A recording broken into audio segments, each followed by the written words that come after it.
Hey, what's going on, guys? Mush back at it with another video. Want to highlight the new Humble Choice bundle, which is okay. There are some things that I like about this bundle. I mean, I really wouldn't recommend any of the choice bundles unless you are still on the classic plan where it's $12 a month and maybe you've paused your subscription. We'll go over the new choice bundle. There are a couple of highlights, and also Persona 5 isn't coming to PC, but its sequel is. Persona 5 Strikers has been confirmed for a PC release. I guess Atlus uploaded the video a little bit early. This may have been an announcement saved for the Game Awards.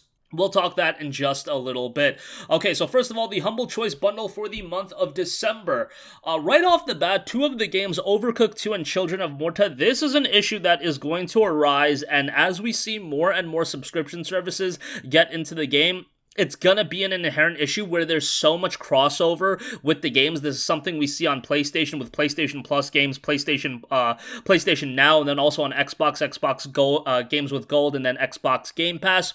Overcooked 2, Children of Morta, both really solid games. Children of Morta a little bit iffy. However, both of these games are also available on Xbox Game Pass, which they are offering 3 months of Ultimate for $1. So if you really want to play those two games and you're okay with, a subscription service, you can go over on Xbox Game Pass, and they're available there as well. Two solid offerings, but yeah, you have to be mindful of that, and I know a lot of you guys do have Game Pass. One Step from Eden, which is an awesome inclusion. That game is very reminiscent of Mega Man Battle Network, so that's actually a really solid inclusion. Then you have The Beast Inside, Indivisible, Shining Resonance Reframe, Zwei and Zwei 2, a Tabletop Playground, The Haunted Island, a Frog Detective, Still There, Struggling, and Path of Giants. Okay, a lot of games that I am personally not too familiar with, so I can't put an ultimatum on whether or not to get this bundle if you're okay with venturing into the unknown a little bit. I do know that Zwei is a pair of JRPGs.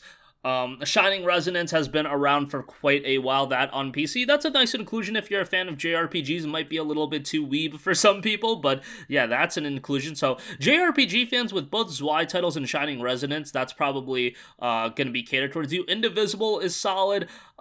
And One Step from Eden, Children of Morta, Overcooked 2, those are all good games, but you're talking about the crossover with Game Pass. These games really not being titles that probably a larger audience knows about. I'll leave it up to you guys. Just wanted to bring you guys the news of the new bundle being live.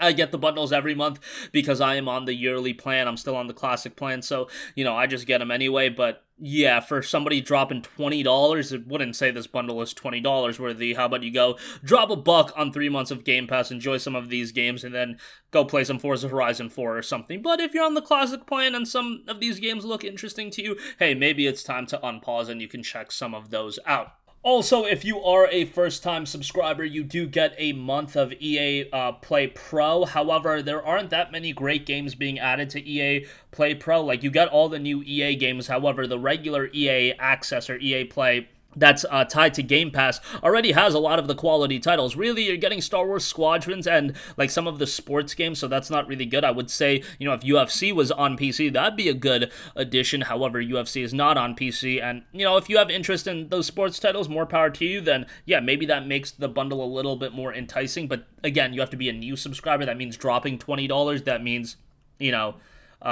That's pretty expensive. A $20 a month subscription service. Yes, you get a lot of games and you do get that monthly service from EA, but yeah, I just don't think it's that compelling right now. If EA had released a major game recently, that'd be one thing, but they haven't, so kind of mitigates the value of that as well. If you are a reoccurring subscriber, you get $5 off on EA subscription service, which, yeah, I guess make that a bit what you will.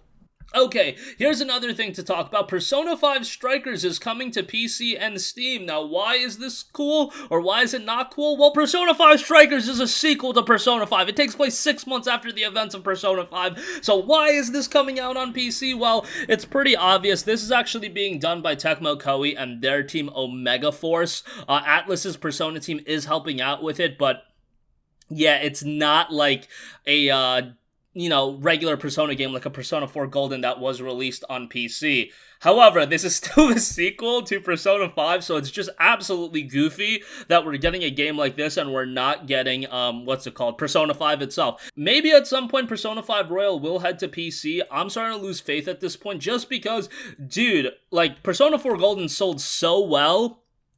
and they still aren't making any, concrete statement on whether or not Persona 5 is going to come to PC. I don't know if they have some sort of deal with Sony to make the Persona games exclusive for a lengthy period of time. I don't know if that's what's going on. I could very well see that being the case, but I've never heard anything about that. I've never heard, Sony and Atlus actually being in, having a partnership for the Persona games. We've seen Persona titles, or rather SMT titles, on 3DS, on Nintendo platforms, on PC. But for whatever reason, Persona has always just been a PlayStation exclusive, and I don't know why that is. Until Persona 4 Golden, but that's a legacy title. That's an older game. It's not even, Persona 5 Royal, which is the one that most people actually really want. Even though Persona 4 is great, and some people like Persona 4 over 5, I'm not in that camp, but yeah, make of that what you will. P5 Strikers will be headed to PC on February 23rd. Already came out in Japan back in February of this year and was received rather well, so yeah, I guess it's kind of cool. Is a lot of people going to check it out, or a lot of people going to check it out? Probably not, especially if they can't play Persona 5 first. I know you can emulate the game, but come on, just give us a release of Royal on Steam. It's going to sell so well, and that's saying if, there is no partnership, which I'm led to believe that there isn't at this point. I just don't understand, can't wrap my mind around it. Whatever the case may be, February 23rd for that, and that's going to wrap up this video. Again, humble choice, it's there. If you like what you see, maybe pick it up. A little bit iffy. We haven't had a Humble monthly or a choice since that has really, really taken the PC gaming landscape by storm, since that one with Spyro, Crash, and Call of Duty World War II. That was just bonkers. And Persona 5 Strikers is coming to PC February 23rd. That's going to wrap up this one. If you guys have a request for a future video, you can leave that in the comment section down below, and I will catch you guys in the next one. Peace out.